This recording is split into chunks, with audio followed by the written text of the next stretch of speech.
Hello दोस्तों, अस्सलाम वालेकुम। मंजिल एकेडमी यूट्यूब चैनल पे एक बार फिर से आप सभी का बहुत बहुत स्वागत है। दोस्तों, मंजिल एकेडमी यूट्यूब चैनल पे मैं आप सभी का खैर मकदम करता हूँ, स्वागत करता हूँ, वेलकम करता हूँ।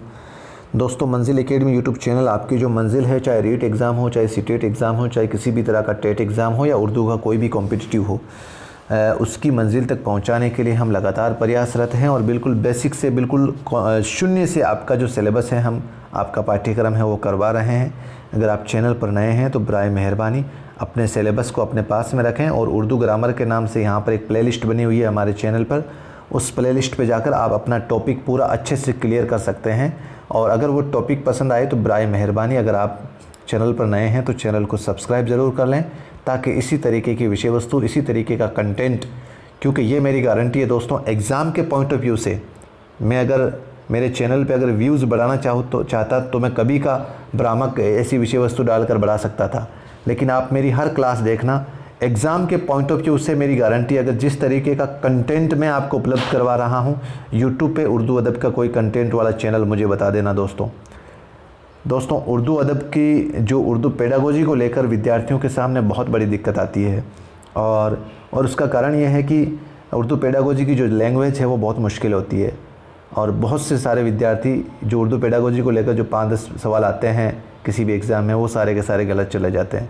तो इस कॉन्सेप्ट को मैंने बहुत ही अच्छे से हिंदी शिक्षण विधियाँ और उर्दू पेडागोजी को मैंने साथ में रखते हुए, इसको कंबाइन करते हुए मैं आपको समझाने का प्रयास कर रहा हूँ। इससे पहले हमारी 2 क्लासेस हो चुकी है, एक तो ज़बान की महारतें और एक उर्दू पढ़ना सिखाने का तरीका।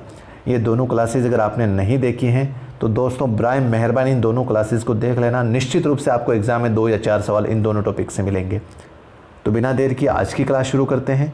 आज हमारी क्लास है दोस्तों उर्दू लिखना सिखाने का तरीका।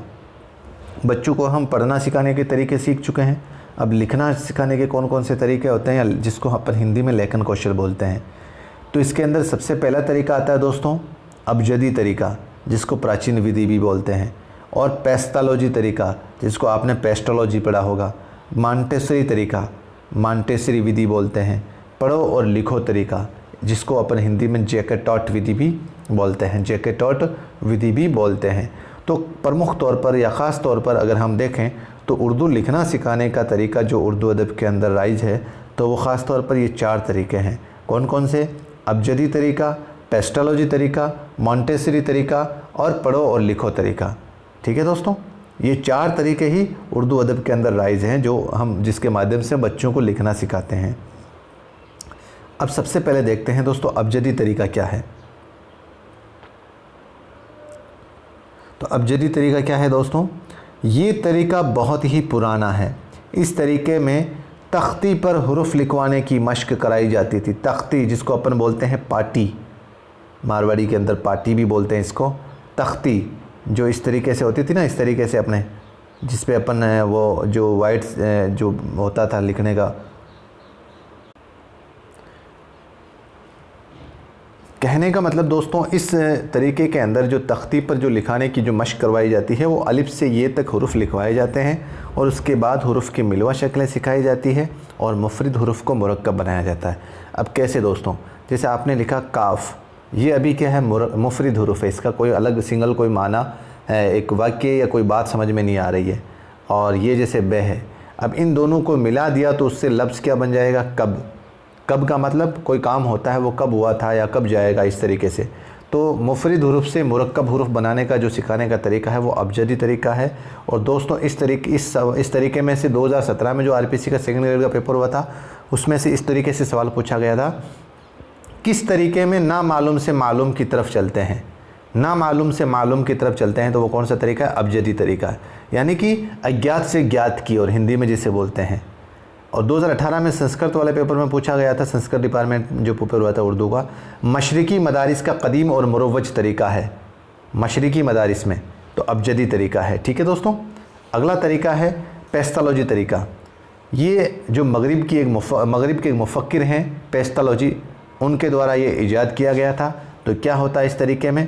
इस तरीके में पहले तलबा से सीधी, आड़ी और तिरछी लकीरें बनाई जाती है, उसकी मश्क कराई जाती है। जैसे ये तिरछी लाइन हो गई, ये सीधी हो गई, ये आड़ी हो गई, इस तरीके से। तो ये जो लाइनों का अंदाज़ है, आड़ी, तिरछी, खड़ी, इसे क्या कहते हैं? ख़त मुस्तकीम का नाम दिया गया। ये नाम याद रखना दोस्तों, कई बार सवाल पूछा गया इसमें से। आड़ी तिरछी टेढ़ी ही जो सीधी लाइन खींची जा रही है इसको तो ख़त मुस्तकीम कहते हैं, और इसके बाद गोल दायरे, नुक्ते, आधे और चौकोर नुक्ता तलबा से बनवाए जाते हैं, इसे ख़त मखनी कहते हैं।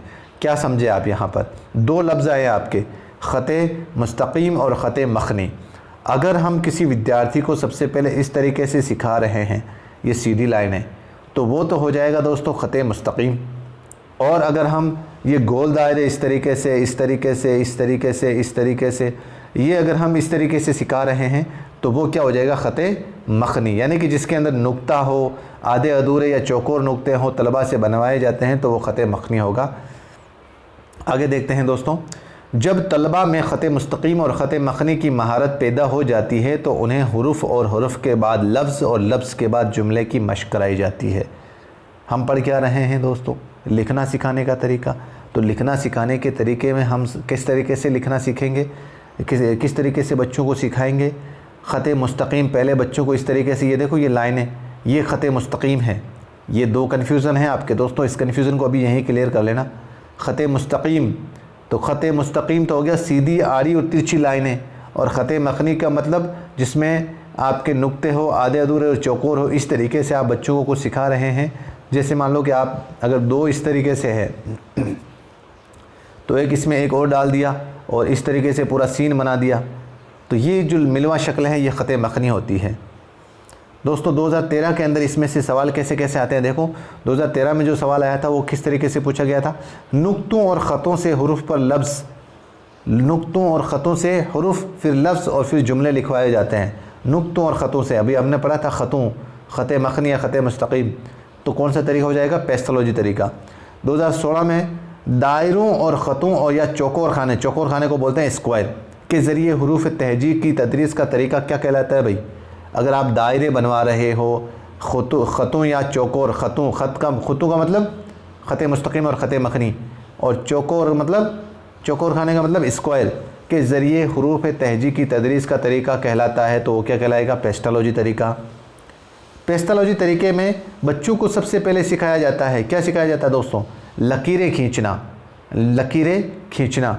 और मुरब्बा नुक्ता का मतलब हो गया, मुरब्बा मतलब चार, राबिया, तो चौकोर हो गया इसका। मुरब्बा नुक्ता मतलब चार नुक्ते, चौकोर जिसमें चौकोर की शक्ल बनती हो। तो पेस्टोलॉजी तरीके के अंदर ये 2010 में पूछा गया था दोस्तों। पेस्टोलॉजी तरीके में सबसे पहले बच्चों को क्या सिखाया जाता है? लकीरें खींचना। क्या सिखाया जाता है? लकीरें खींचना। 2017 में फिर सवाल पूछा गया था, हुरूफ लिखने में ख़त मुस्तकीम और ख़त मखनी की मशक़ कराई जाती है, किस तरीके में? पेस्टोलॉजी तरीके में। 2018 में फिर सवाल पूछा गया था, पेस्टोलॉजी तरीका ईजाद किया था किसने? मगरिबी मुफक्किर पेस्टोलॉजी ने। और 2018 में ये सवाल पूछा गया था, किस तरीके को और ज़्यादा कारआमद बनाने के लिए सज्जाद मिर्ज़ा ने इसमें दायरा हुरूफ का ईजाद किया था? किस तरीके को और ज़्यादा फ़ायदेमंद या और ज़्यादा कामयाब बनाने के लिए सज्जाद मिर्ज़ा ने इसमें दायरा हुरूफ का ईजाद किया था? दायरा हुरूफ, तो वो पेस्टोलॉजी तरीका था। दायरा हुरूफ का मतलब कैसे? जैसे पेस्टोलॉजी ने तो ये सीधी लाइनें इस तरीके से सीखना सिखाई थी, वो पेस्टोलॉजी तरीके में था। अब इसके ऊपर ये जो दायरे की शक्ल है, इसका ईजाद किसने किया था? सज्जाद मिर्ज़ा ने। ठीक है दोस्तों। अब हम बढ़ते हैं दोस्तों मॉन्टेसरी तरीका। क्या होता है मॉन्टेसरी तरीका? इसके मौजूद कौन है, ईजाद करने वाले कौन हैं? ये एक इटली की खातून है, मारिया मॉन्टेसरी। इस तरीके में लकड़ी या गत्ते के हुरूफ बनाकर बच्चों को बताए जाते हैं और वो इन हुरूफों पर अपनी उंगलियां रख कर देखते हैं और उन्हें कापी में लिखते हैं। इस तरीके में बच्चों को बग़ैर किसी दबाव के हुरूफ सिखाए जाते हैं और बच्चे खेल खेल में हुरूफ और लफ्ज़ सीखकर उनको लिखने लगते हैं। समझ में आ गया दोस्तों? यानी कि इस तरीके में लकड़ी या गत्ते के हुरूफ बनाकर बच्चों को बताए जाते हैं। इस तरीक़ाए तालीम में तालीमी आलात और सामान की बहुत ज़रूरत पड़ती है। तालीम से संबंधित, शिक्षा से संबंधित, सिखाने से संबंधित जो सामान हैं उनकी बहुत ज़रूरत पड़ती है। लकड़ी के तरह तरह के टुकड़े और खिलौने का इस्तेमाल इसमें किया जाता है। कार्डों के सेट जिनकी मदद से हुरूफ तहजी और अल्फाज और गिनतियाँ सिखाई जाती है। और ये तरीका उन ज़बानों के लिए तो कारगर है जिनके हरूफ की शक्लें तब्दील नहीं होती, मगर उर्दू ज़बान की तदरीस में ये तरीका मौसर नहीं है, असरदार नहीं है, क्योंकि उर्दू में हरूफ की मिलवा शक्लों में तग़य्युर पैदा हो जाता है। कहने का मतलब दोस्तों, यहाँ तक इस तरीके के अंदर सबसे पहले तो बहुत सारे सामान खिलौनों की आवश्यकता पड़ती है, और दूसरी बात उर्दू की जो लैंग्वेज है उसके अंदर मिलवा शक्लें बहुत ज़्यादा हैं। तो इतना जो सामान है वो मोंटेसरी विधि में उर्दू के लिए कंफर्टेबल नहीं है। इतनी ज़्यादा फैसिलिटी मिल ही नहीं पाएगी, इतना ज़्यादा सामान मिल भी नहीं पाएगा। तो ये उन ज़बानों के लिए तो कारगर है मोंटेसरी विधि जिनकी मिलवा शक्लें कम हैं, जैसे इंग्लिश है। अगर उसको रनिंग में ना लिखा जाए तो उसकी मिलवा शक्लें बहुत कम हैं। ठीक है, अब 2018 में इसमें से किस तरीके से सवाल पूछा गया आप देखना दोस्तों। वो तरीका जो तदरीस उर्दू सिखाने में ज़्यादा मुफीद साबित नहीं होता, देखो आ गया ना सवाल, यानी कि फ़ायदेमंद साबित नहीं होता। तो इसका राइट आंसर क्या है दोस्तों, मोंटेसरी तरीका। 2018 के संस्कृत वाले डिपार्टमेंट में इसी सवाल को फिर से पूछा गया था, किस तरीके में मुख्तलिफ़ आलात और सामान के ज़रिए बच्चों के हवास की तरतीब की जाती है और उन्हें चखने, खुरदरे और मुलायम, सख्त, सर्द और गर्म, वज़नी और हल्के का तसव्वुर दिलाया जाता है। मुख्तलिफ़ आलात और सामान के ज़रिए बच्चों की हवास की तरतीब की जाती है और उन्हें चखने, खुरदरे, मुलायम, सख्त, यानी कि इन सभी का एहसास खुरदरे, मुलायम, सख्त, सर्द, गर्म किस में कराया जाएगा, कौन से आलात सामान होंगे, मोंटेसरी तरीके में। समझ में आ गया दोस्तों। बच्चों में जिस्मानी, अमली और अखलाकी तरबियत का भी मुनासिब बंदोबस्त होता है। किस तरीके में, मोंटेसरी तरीके में, यानी कि बच्चों में जिस्मानी मतलब शारीरिक, अमली मतलब कार्य, और अखलाकी मतलब उसके अखलाक से संबंधित उनके अखलाक की तरबियत को मुनासिब बंदोबस्त होता है। और बच्चों में खेल खेल में तालीम और करके सीखने की खूबियाँ पैदा हो जाती है। ये एक अच्छी खूबी इसकी, नोट लगा कर लिखें। ये तरीका बहुत गिरा है और ये क़ुव्वते मुतखिला की तरबियत की तरफ कोई तवज्जो नहीं है, कोई तवज्जो नहीं देता। क़ुव्वते मुतखिला का मतलब होता है दोस्तों कल्पना शक्ति का, मतलब सोचने की जो क्षमता है उसकी तरबियत में ये कोई ख़ास इजाफ़ा नहीं करता ये तरीका। अगला तरीका है दोस्तों देखो और पढ़ो विधि, या देखो और पढ़ो और लिखो। देखो, पढ़ो और लिखो, ये तरीका कौन सा तरीका है दोस्तों, लिखने का तरीका है।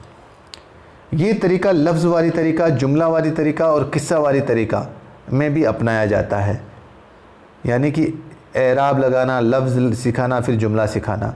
देखना पहले बच्चे को दिखाया जाता है, फिर उससे पढ़वाया जाता है और फिर उससे लिखवाया जाता है। कैसे दोस्तों, इस तरीके में कैसे होता है, देखो मैं आपके सामने एक एग्ज़ाम्पल लेकर आया हूँ। किस तरीके से सिखाएंगे इसमें कौन सा तरीका है ये आपको पता है, देखो और लिखो।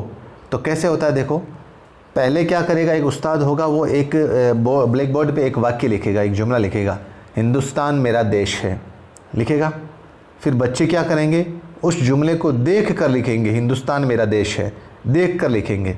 ठीक है, अब उस्ताद क्या करेगा, इस जुमले को मिटा देगा बोर्ड से। ठीक है, और दूसरे पेज से फिर बच्चों को दोबारा बगैर देखे यही वाक्य दोबारा लिखाएगा, हिंदुस्तान मेरा देश है, बिना देखे। अब उस्ताद क्या करेगा, बच्चों को बिना देखे जुमले की जांच करता है। समझ में आ गया दोस्तों। जिन ज़बानों में हुरूफ की इनफरादी और तरकीबी शक्लें अलग हों उनके लिए ये तरीका नामुनासिब है। यानी कि मुनासिब शक्लें अलग अलग हों तो उनके लिए ये तरीका मुनासिब नहीं है। और इमला लिखने की दुरुस्ती और रस्मुल ख़त का ख़ास ध्यान रखा जाता है।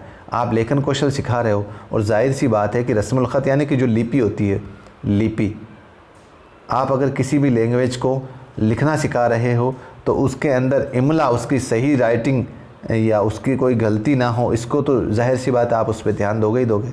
अब नोट लगाकर यहाँ पर एक बात लिखना है, और ये कंटेंट, ये जो लिख रहा हूँ मैं दोस्तों, ये आपके सामने आया हुआ सवाल है। सही पढ़ने, सही बोलने और सही लिखने की खूबी को क्या कहा जाता है। यहाँ पर आपको बहुत बार ये सवाल पूछा गया दोस्तों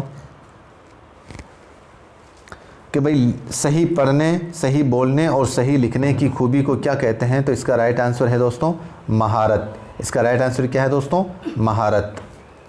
अगला सवाल है दोस्तों, बोलने की महारत में क्या सीखा जाता है। बोलने की महारत में तो इसमें क्या होता है, हुरूफ और अल्फाज सही बोलकर, हुरूफ और अल्फाज सही बोलकर। पढ़ने की महारत में क्या किया जाता है? आसान उर्दू लफ्ज़ों को पढ़कर, आसान उर्दू लफ्ज़ों को पढ़कर। और लिखने की महारत में हुरूफ और लफ्ज़ों को लिखकर ये महारत हासिल की जा सकती है। लिखने की महारत में हुरूफ और लफ्ज़ों को लिखकर ये महारत हासिल की जा सकती है। समझ में आ गया दोस्तों? अब हम करते हैं कुछ आए हुए सवालों को। सबसे पहला सवाल है, हुरूफ की बनावट और मिलवा शक्लें सिखाने के अमल को कहते हैं नक़ल, इमला, पढ़ना या समझना। क्या है दोस्तों इसका राइट आंसर? मिलवा शक्लों को, सवाल क्या है देखो, मिलवा शक्ल सिखाने के अमल को, बनावट और मिलवा शक्ल को, इसका राइट आंसर हो जाएगा इमला। ज़बान की तालीम में लिखने की महारत किस तरह से पैदा की जाती है? ज़बान अगर आप किसी को सिखा रहे हो तो उसमें जो लिखने की जो महारत है वो किस तरीके से पैदा करोगे बच्चों में? हुरूफ के जोड़ की तरतीब सिखाना, सही तलफ़ुज़ के साथ पढ़ना, हुरूफ तहजी की तरतीब से पढ़ाना और नफ्स मज़मून को समझना। तो इसका राइट आंसर दोस्तों हुरूफ की जोड़ की तरतीब सिखाना। सबसे पहले लिखने की आप महारत पैदा कर रहे हो तो जो हुरूफ है वो किस तरीके से जुड़कर कोई लफ्ज़ बनता है वो आप तरतीब से सिखाओगे, तब आप उस बच्चे को लिखने की महारत पैदा करोगे।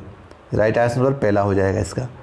किस तरीक़ा तदरीस में लकड़ी या गत्ते के हुरूफ बनाकर बच्चों को बताए जाते हैं? लकड़ी या गत्ते का, पेस्टालॉजी, अबजदी, मॉन्टेसरी और इनमें से कोई नहीं। तो जाहिर सी बात इसका राइट आंसर क्या हो जाएगा? मॉन्टेसरी विधि। लिखने की सलाहियत पैदा करने का क्या तरीका है? लिखने की सलाहियत पैदा करने का, हुरूफ तहजी को मैं आराब लगाना, लिखना, दो हुर्फी से से हुर्फी अल्फाज को लिखना, देख कर सुनकर लिखना और सभी तरीके। इसका राइट आंसर क्या हो जाएगा दोस्तों? सभी तरीके हैं। हुरूफ तहजी को मैं आराब लिखना, आपने जैसे अली, बे, ते, से इस तरीके से लिख रहे हो हुरूफ तहजी, अब आप इस पे एराब लगा रहे हो आ, बा, ता या ई, बी, ती, ये भी सही है। दो हुरूफ से से हुरूफ, यानी कि कोई दो हुरूफ है, ये जैसे मान लो कि कल, ये के और ले, कल दो लफ्ज़ हैं, अब से हुरूफ इसको तीन बना दो, अब कलम, ये भी तरीका सही है।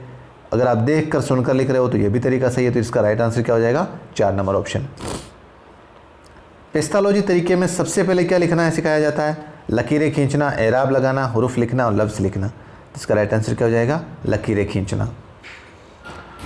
अगला सवाल है दोस्तों, दायरों ख़तों के ज़रिए हुरूफ तहजी की तदरीस का तरीका क्या कहलाता है? दायरों और ख़तों के ज़रिए, आपने ख़त मुस्तक़ीम, ख़त मखनी मैंने पढ़ाया था आपको। तो तरकीबी तरीका है या तहलीली तरीका या अबजदी तरीका या पेस्टालॉजी तरीका है? तो इसका राइट आंसर क्या हो जाएगा? पेस्टालॉजी तरीका। किस तरीके में बच्चों को बहुत ही कम उम्र में लिखने की मशक शुरू करवाई जाती है? कम उम्र में, किस तरीके में? तो इसका राइट आंसर क्या है दोस्तों? पेस्टालॉजी तरीके में। क्यों? क्योंकि देखो अबजदी तरीका ये तो बहुत प्राचीन तरीका है और इसके अंदर तो जैसे अपने को तख्ती के ऊपर पूरा शुरू से हुरूफ तहजी सिखाया जाता है। सूती तरीके में बोल कर सिखाया जाता है। मॉन्टेसरी तरीके में गत्ते वगैरह उनसे सिखाया जाता है। लेकिन पेस्टालॉजी तरीके में सबसे पहले लिखना सिखाने का तरीका जो है वो है, हम बच्चों को पहले इस तरीके से आड़ी तिरछी लाइनें सिखाते हैं। तो सबसे पहले यही कम उम्र में लिखने की मशक कराई जाती है इस तरीके से। ख़त मुस्तक़ीम है, सीधी लाइनें हैं या चौकोर खाना है या गोल दायरा है या नुक्ता है? तो ख़त मुस्तक़ीम मैंने बताया था सीधी लाइनें हैं, चाहे वो इस तरीके से हो, चाहे इस तरीके से हो, चाहे इस तरीके से हो, यानी कि इस तरीके से नहीं होनी चाहिए वो, इस तरीके से। तो ख़त मुस्तक़ीम आ गया समझ में? अगला सवाल है, मॉन्टेसरी तरीका उर्दू हुरूफ की शिनाख्त के लिए क्यों ठीक नहीं है? बहुत अच्छा सवाल है। मॉन्टेसरी तरीका उर्दू की शिनाख्त के लिए क्यों ठीक नहीं है? क्योंकि उर्दू हुरूफ की शक्लें तब्दील होती रहती है। अंग्रेज़ी के लिए ठीक है, बच्चे समझ नहीं पाते, ठीक तरीका है। तो इसका राइट आंसर क्या दोस्तों? 1 नंबर ऑप्शन है, क्योंकि उर्दू हुरूफ की शक्लें तब्दील होती रहती है। शक्ल जैसे मान लो कि अभी जैसे ये बे पूरा आपने लिखा, अब जब ये किसी दूसरे में मिलेगा तो इसकी शक्ल चेंज हो जाएगी। ठीक है दोस्तों। अंतिम सवाल है, कौन सा तरीका तदरीस उर्दू की तदरीस के लिए मौजू नहीं है? उर्दू तदरीस के लिए मौजू नहीं है। तो अबजदी तरीका या सूती तरीका या पेस्टालॉजी तरीका या मॉन्टेसरी तरीका? तो इसका राइट आंसर हो जाएगा दोस्तों मौजू तरीका, मॉन्टेसरी तरीका। समझ में आ गया दोस्तों? ये आए हुए कुछ सवालात थे जो पिछले सालों में आए हुए हैं। और दोस्तों कैसा लगा मेरा ये कंटेंट, कैसी लगी मेरी विषय वस्तु? आप बराए मेहरबानी अपना कीमती मशवरा मुझे अपने कमेंट बॉक्स में ज़रूर दें। और दोस्तों इतना भरोसा दिलाता हूँ, निश्चित रूप से इसमें से आपको 1 या 2 सवाल इस टॉपिक से आपको निश्चित तौर पर मिलेंगे एग्ज़ाम में। कोई सी भी आप एग्ज़ाम में चले जाना, तो आपसे सिर्फ एक ही दरख्वास्त है, गुजारिश है कि चैनल को, बड़े बड़े चैनल की तरह मेरे पास ना कोई टीम है ना इंफ्रास्ट्रक्चर है, आप उनको तो सब्सक्राइब कर रहे हो, मैं तो सिर्फ अपनी मेहनत के बलबूते पर आपको ये इतना अच्छा कंटेंट आपको प्रोवाइड करवा रहा हूँ। तो सिर्फ आप ज़्यादा से ज़्यादा लोगों को चैनल को पहुँचाएँ, बस यही मेरी आपसे गुजारिश है दोस्तों। इतना सा तो आप मेरे लिए कर ही सकते हैं। तो चैनल को ज़्यादा से ज़्यादा लोगों तक पहुँचाएँ, सब्सक्राइब करवाएँ और लाइक करें वीडियो को, ताकि मेरी हौसला अफजाई होती रहे और मैं यूं ही आपके लिए बेहतरीन से बेहतरीन कंटेंट आपके लिए लेके आऊं। और कैसी रही क्लास ये आज की, अपना कीमती मशवरा कमेंट बॉक्स में मुझे ज़रूर दें। दीजिए मुझे इजाज़त, मिलते हैं एक नई वीडियो के साथ, नई क्लास के साथ। अस्सलाम वालेकुम, खुदा हाफिज़, जय हिंद।